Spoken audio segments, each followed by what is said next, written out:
pense que le coaching est une mode. Ce ne l'est pas. Ça fait au moins 50 ans que ça existe. Ça a commencé dans les pays anglo-saxons, notamment en Angleterre et aux États-Unis, mais ça s'est répandu rapidement en Australie et en Nouvelle-Zélande, et aussi bien sûr en Europe continentale et dans d'autres pays. J'ai des chiffres pour les États-Unis. 93% des organisations utilisent les coachings dans leur entreprise, que ce soit en engageant des coachs externes ou en formant les gens à l'intérieur à être coach ou en ayant vraiment un bureau interne de coaching. En Grande-Bretagne, il s'agit de 88% et en Australie, 72%, donc c'est énorme. Je n'ai pas les chiffres pour la Suisse, mais je pense que c'est quand même bien plus bas le pourcentage d'après mes expériences. C'est un chiffre d'affaires, en tout cas en 2012, de 2 milliards de dollars, c'est énorme, et c'est une industrie en croissance. C'est en croissance parce que, évidemment, ça marche. Alors pourquoi ça marche, on verra ça après, mais on peut regarder aussi les nouveaux modèles de leadership. Ce sont des modèles qui ont été élaborés pas par des scientifiques dans leur université, dans leur tour d'ivoire, mais vraiment par des académiques qui sont aussi praticiens. Donc ils ont mesuré dans l'industrie, dans les entreprises, et ils sont arrivés à un certain nombre de modèles de leadership contemporains qui se différencient des premiers modèles du XXe siècle, où on pensait que le leader était Superman, qui connaissait tout, il savait tout, et que par la force de son caractère charismatique, il allait tirer les followers, les gens à le suivre. On sait que ce n'est pas comme ça. On sait maintenant qu'il y a différents types de leadership qui sont beaucoup plus efficaces, ils ont été mesurés à être efficaces. Par exemple, le premier, c'est le leadership transformationnel, qui nous dit que les leaders doivent être inspirants, ils doivent être congruents, donc servir de modèle, ils doivent stimuler l'intellect de leurs employés, pas seulement leur donner des ordres, mais stimuler leur intellect. Donc ce sont des qualités qui sont typiques du leadership transformationnel. Après la crise, les grandes crises de l'industrie et des banques, avec tous ces problèmes de corruption au début du XXIe siècle, il y a une nouvelle forme de leadership qui a émergé, c'est le leadership authentique. On a vu que les gens, les employés vont plus facilement suivre quelqu'un qui est authentique, qui est sincère, qui ne se cache pas derrière des masques, des masques comme ça de pose, de fonction dans l'entreprise, mais plutôt qui se présente même dans sa vulnérabilité. Donc le leader authentique est sincère, il est authentique, il est transparent dans sa communication et surtout il est très très éthique. Ça c'était quelque chose qui était très important au début du XXIe siècle, l'éthique et l'honnêteté. Les gens n'étaient plus prêts à suivre des gens qui étaient corrompus. L'intelligence émotionnelle, je pense que ça c'est très très connu, tout le monde, vous le connaissez tous, je crois, oui? Qui c'est qui connaît? Ouais, voilà, donc c'est très répandu, c'est Daniel Goleman qui l'a rendu célèbre, mais en fait il y avait des personnes avant lui même qui avaient étudié ça. Et on dit aujourd'hui que le leader efficace est capable de gérer ses propres émotions, mais il est aussi capable de reconnaître l'émotion dans l'autre, hein, et d'agir en conséquence. C'était vraiment une nouvelle idée de pouvoir amener, reconnaître qu'il y a une sphère émotionnelle dans les entreprises et non seulement que c'est la sphère émotionnelle qui va déterminer la performance. Donc les gens finalement qui sont plus heureux vont produire et travailler mieux et aussi des êtres humains plus épanouis. Le leadership résonance est un peu dans le même sens. C'est Richard Boyatzis aux États-Unis avec Annie McKee qui ont poussé cette forme-là. Ils ont fait des recherches en sciences et ils ont découvert que les personnes qui sont en résonance avec l'autre, qui arrivent à être vraiment en communication profonde et sincère avec le collaborateur, sont ceux qui vont plus motiver et faire vraiment adhérer les personnes à l'objectif de l'entreprise. La résonance est un processus qui se passe à niveau du cerveau, c'est physiologique et c'est une communion entre deux personnes dans une communication où il y a la confiance. On a aussi le leadership partagé. Alors fini le grand chef unique, charismatique au sommet de la pyramide.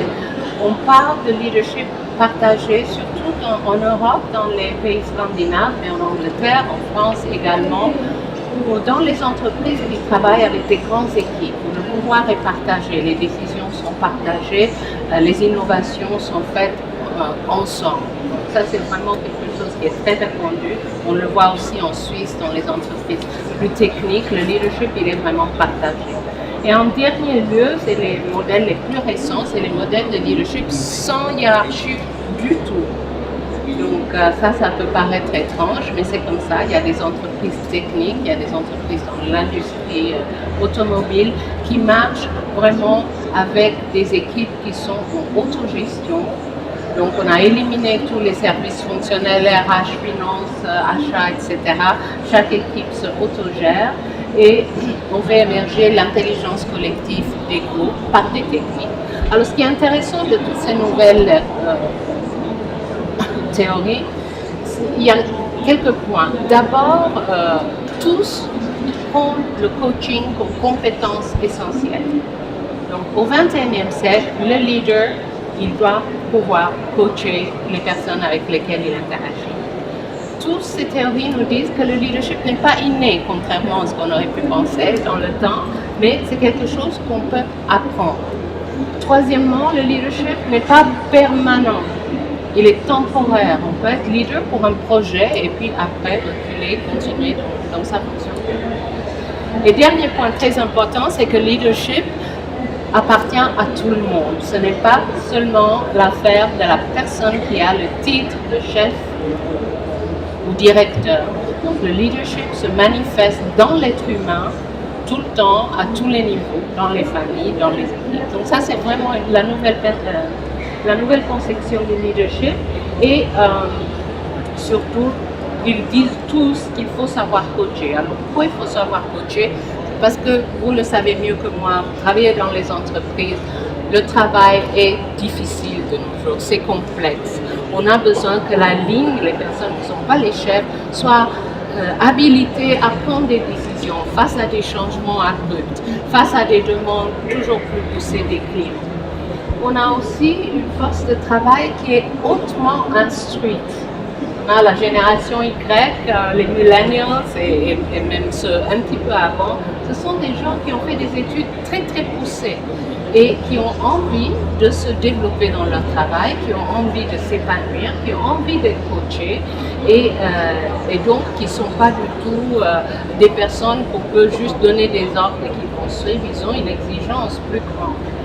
Et donc, on voit qu'il y a un certain malaise dans les entreprises, mais ce n'est pas partout où les gens peuvent s'épanouir. Il y a eu une étude de Gallup, c'est une étude immense, sur 70 000 personnes en 142 pays, donc c'est énorme, sur l'engagement des employés. Ils sont arrivés à des chiffres vraiment effarants.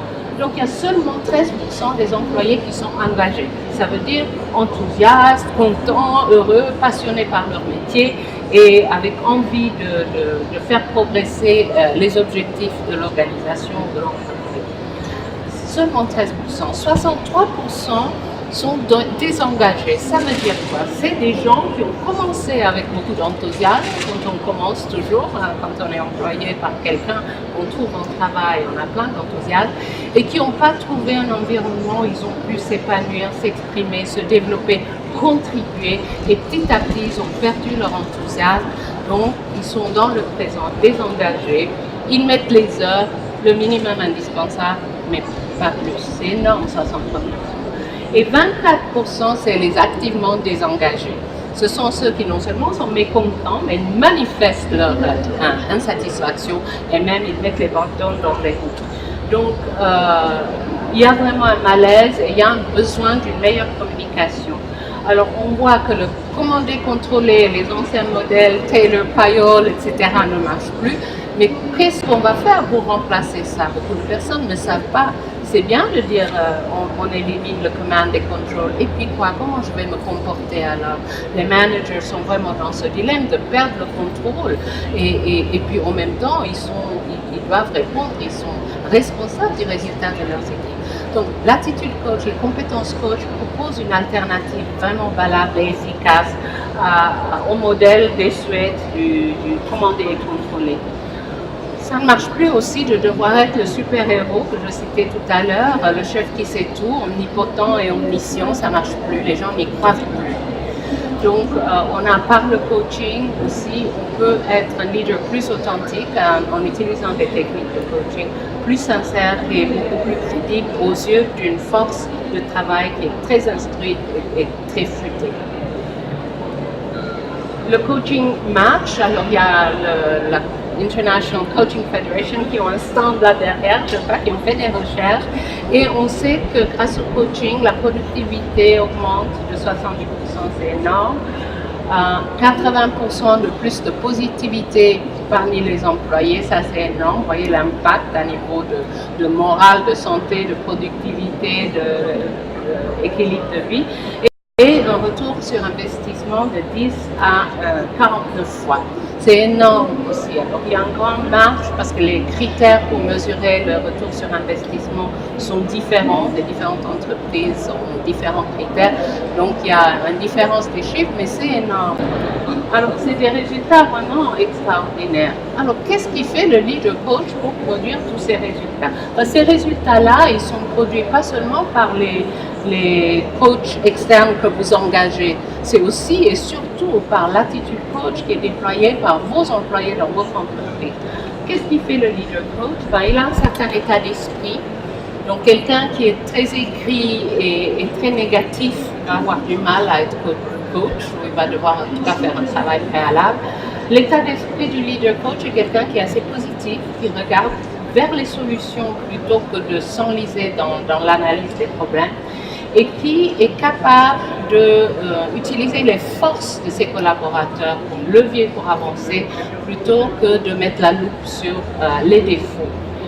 Il a aussi un regard sur l'autre bienveillant, bien sûr, et aussi qui croit que les collaborateurs et que chacun, que tous les êtres humains peuvent s'améliorer, peuvent développer, ont un potentiel.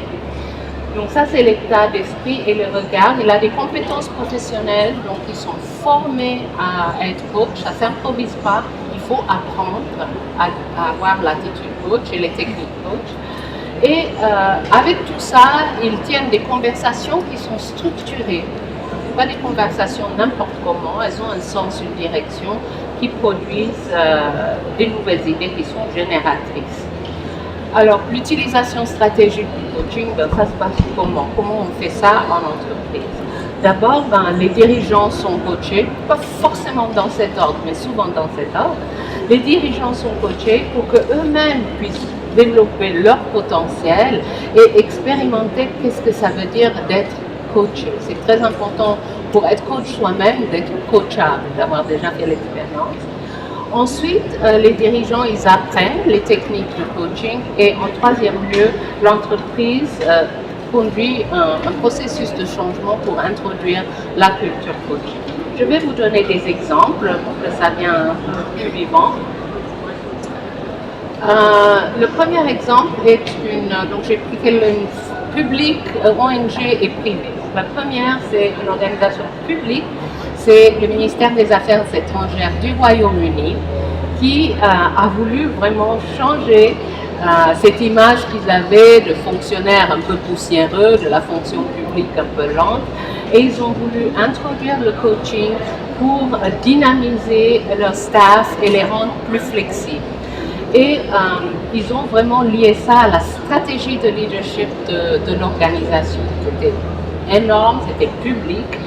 Et ils ont clairement dit qu'ils voulaient améliorer leur performance en utilisant des conversations coaching structurées et non directives. Donc ça a été écrit noir sur blanc. Ce mot-là, non directive, est vraiment parlant parce que ça nous dit que le nouveau coach, il ne va pas donner des ordres, mais il va utiliser des techniques de conversation non directives pour que les gens aient eux-mêmes leurs propres idées. Donc pour tous ceux qui ont expérimenté le coaching, vous savez ce que c'est. Pour les autres, il faut l'expérimenter pour voir comment ça marche. Donc ça, c'était la stratégie du Foreign Office en 2010. Ils ont commencé. Oxfam. Oxfam est une ONG, vous la connaissez, très grande, une merveilleuse organisation qui combat la pauvreté dans le monde. Et déjà en 2007, ils ont introduit le coaching comme style de management pour tout le monde. dans toute l'organisation, dans le monde entier. D'abord, les cadres supérieurs ont reçu du coaching et puis après, ils ont formé tout le monde à être coach à tous les niveaux. Et eux, ils se considèrent une organisation qui coach. Et par ça, ils améliorent les relations, ils prennent la créativité, la réactivité à un monde très difficile dans lequel ils travaillent. Et surtout, ils ont créé une organisation où chacun peut apprendre continuellement avec ces conversations génératrices de nouvelles idées. La troisième organisation que je vous présente, c'est IBM, donc technique, industrie, organisation à profit, organisation énorme qui aussi a introduit le coaching. Ils ont un chef de coaching, une directrice de coaching. Et ils ont d'abord coaché et formé 300 cadres supérieurs, le top management. Et ensuite, ils ont fait de la formation coaching pour 30 000 employés. Je crois que le projet, il est encore en cours. C'est pas encore fini. Donc, c'est énorme. Et ils ont voulu vraiment améliorer les compétences de communication, faire en sorte que les gens créent des relations positives et fructueuses et s'écoutent et partagent leurs connaissances. Le partage de connaissances est très important aujourd'hui dans les entreprises parce qu'il y a tellement de connaissances, il y a tellement de choses à savoir et les formations formelles, disons, ne suffisent plus. Il faut que les gens puissent communiquer entre eux de manière positive et créatrice pour pouvoir partager les connaissances. Donc ça, c'est les trois exemples. Un petit clin d'œil à l'état de la recherche. Donc je ne vais pas vous citer tous les domaines, mais il y a plusieurs domaines de recherche pour le coaching. Ce qui va vous intéresser, ce qui va intéresser les coachs qui sont ici, c'est les recherches autour du coach. Que fait le coach? Comment il est? Quelles caractéristiques il a? Quelles compétences il a? Qui sont les clients? Quel type de personnes ou quel type d'entreprise achète le coaching? Et la relation, parce que le coaching, c'est vraiment basé sur la relation de confiance. Donc, on étudie beaucoup quelles sont les qualités dans cette relation de confiance entre coach et coach. Que ce soit un coach externe avec un client, mais aussi parmi les collègues. Alors vous vous rendez compte d'une organisation qui encourage des relations de confiance et donne les moyens pour les réaliser. Parce que si on dit comme ça, ayez confiance l'un dans l'autre, c'est pas facile. Mais on donne des moyens avec les techniques de coaching. Vraiment, ça c'est extraordinaire et ça augmente tout le côté de performance et de bonne ambiance dans les organisations. Donc on regarde beaucoup ça. L'autre que j'aimerais citer, c'est le retour sur investissement qui sera plus intéressant pour nos collègues RH. Donc, il y a des modèles, il y a des façons de mesurer le retour sur investissement. Pas seulement le retour économique, genre j'ai investi tant et la production a augmenté de temps ou les ventes ont augmenté de temps, donc une comparaison numérique. Mais aussi, il y a des façons de mesurer ce qui est un peu plus intangible, l'amélioration de l'ambiance, moins de conflits, moins d'absentéisme, etc. Donc ça, c'est quelque chose qui peut vous intéresser. Plusieurs universités dans le monde ont des programmes de recherche sur le coaching, aux États-Unis, en Angleterre, mais aussi en France. C'est pas seulement dans les pays anglophones. Il y a beaucoup de publications où vous pourrez trouver des informations sur le coaching. Les trois premières, c'est des revues d'affaires auxquelles vous pouvez accéder très facilement, le Harvard Business Review. Et puis Coaching at Work et Choice, ce sont des revues qui sont uniquement sur le coaching, spécialisées sur le coaching. Ça peut être intéressant pour vous. Il y a des institutions telles que l'International Coach Federation, le Chartered Institute of Personnel and Development et Gallup, qui sont des organisations qui font des méta-recherches. Et il y a énormément de revues académiques qui sont vraiment pour ceux qui sont branchés plus sur les publications académiques. Il y a beaucoup, ils sont tous listés là et si jamais je peux vous donner aussi des renseignements complémentaires. Donc pour ceux qui s'intéressent vraiment au coaching, au-delà du phénomène mode, il y a des connaissances qui sont à votre disposition. Alors, vous pouvez peut-être déjà commencer à imaginer où vous en êtes par rapport à la maturité de votre organisation à accueillir le coaching. Il y a des questionnaires très longs, très complexes. Ça, je vais retirer juste 4 points. Et je vous invite avec ces 4 points de faire un peu comme on faisait avec les marguerites quand on était petit. Je t'aime un peu, beaucoup, passionnément ou pas du tout. Et imaginez, réfléchir un peu, est-ce que le coaching est lié aux résultats dans votre organisation? Est-ce que le coaching est cité dans la stratégie? Est-ce que le coaching est cité comme une compétence essentielle pour les leaders? Alors, si vous dites oui à tout ça, vous pouvez dire que c'est vraiment passionnément. Si c'est un petit peu, peut-être c'est un peu, et si c'est pas du tout, ma foi, vous êtes encore débutant de ce côté-là. Est-ce que être coaché est encouragé? Il y a beaucoup d'entreprises qui utilisent le coaching pour la personne qui ne sait pas trop communiquer ou qui n'est pas bien avec son staff, alors on appelle un coach pour l'arranger. Et puis cette personne, elle est gênée de montrer qu'elle est coachée, parfois elle veut même pas que le coach il vient à l'entreprise, elle veut le rencontrer dehors parce qu'elle a honte.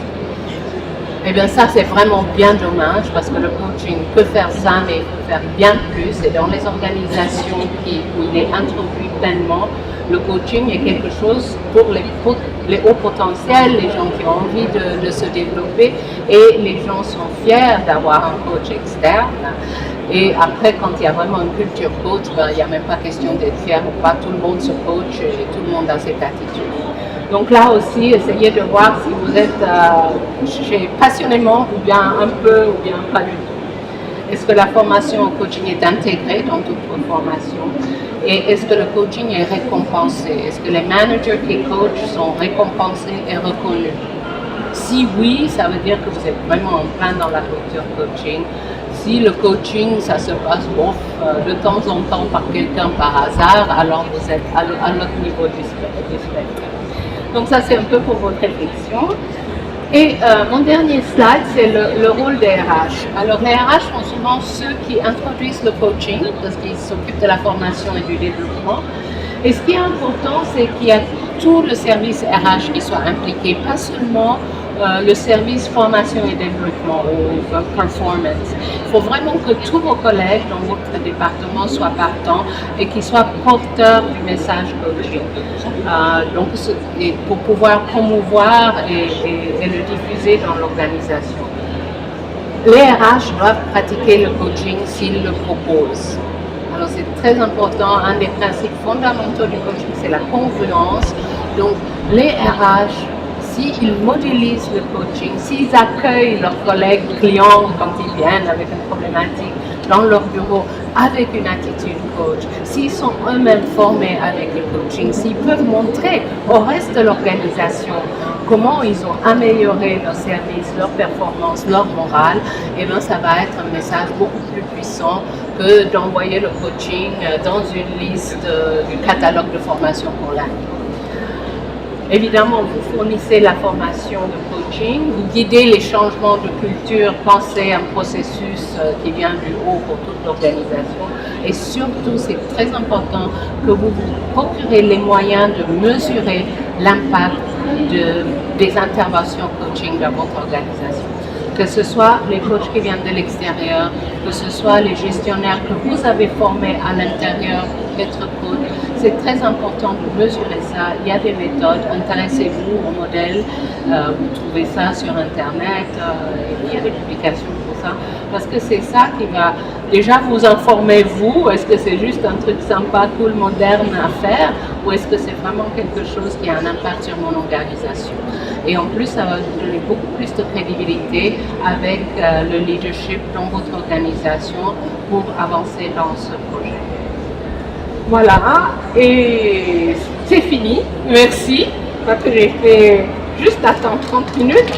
Merci beaucoup.